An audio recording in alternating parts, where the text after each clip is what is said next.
Hi, my name is Vermeulen. I'm the co-founder of Alien Trap Software, which is a game studio based out of Saskatoon, Saskatchewan. I started the company about 10 years ago with making free games online, just as something to do in high school pretty much. And then we released a product called Nexius in 2005 on my 18th birthday. And then after that, that had a lot of success, but it was entirely a free game. And then during college, I was in a class, a game design class, and I wanted to start a project, so I started Capsized with Jesse McGivney. I contacted him. I remembered his art. We went to grade school together, and I was a really big fan of his art. So we got together. We started making Capsized, and then we finished school, went to normal jobs. I went to the web industry. He went to work on some Facebook games, and then we decided to just go full time and finished off the game. And then so we released it in 2009, and now we're working on a few other projects.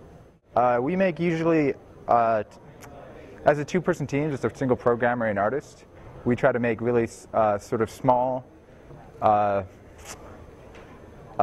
stylistic games, usually action-based, just because that's sort of what I grew up playing.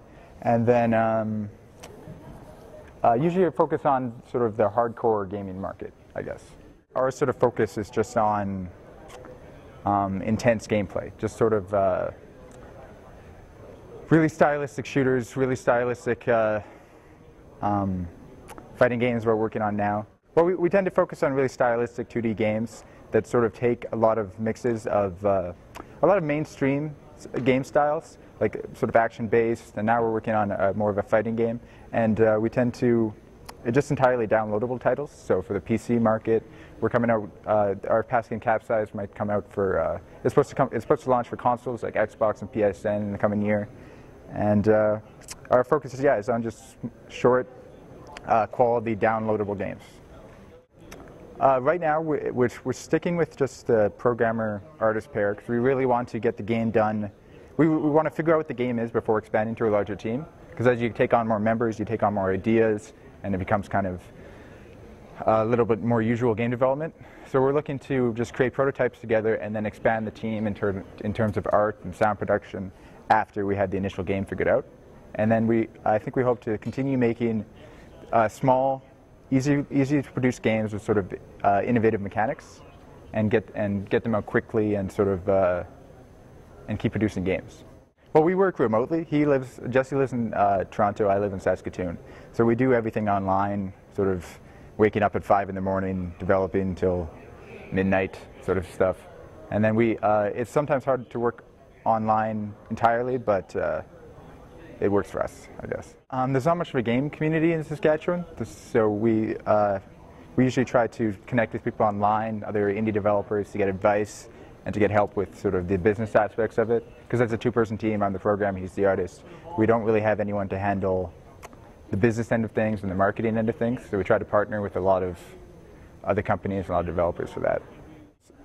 GDC and things like this is just networking with other developers, with possible partners in terms of publishing and marketing. We're definitely trying to stay independent. That's sort of the focus, but we'd like to partner with companies to handle what we can't really do ourselves. I was really young when I named the remade Alien Trap, and I think I just had aliens on the mind. I remember I had a box of Mind Trap, that old game, beside me, so I just put the two together, pretty much. Not a lot of thought went into it, really. Well, in terms of distribution, I'd like to see sort of services like OnLive take up, but I'd like to see that be not so centered in one company like OnLive. I'd like to see independent developers handle their own. I'd like to see independent developers handle their own distribution a lot more, so less focus on, say, the App Store, or less focus on these main distribution missions. I'd like to see people buy from independent developers directly, and I'd like that to be the future. In terms of gameplay and sort of mechanics and everything, I think I'd like to do something a little bit more multiplayer based and more sort of connecting people with mobile devices. I think that's going to be pretty big, but that's pretty much it.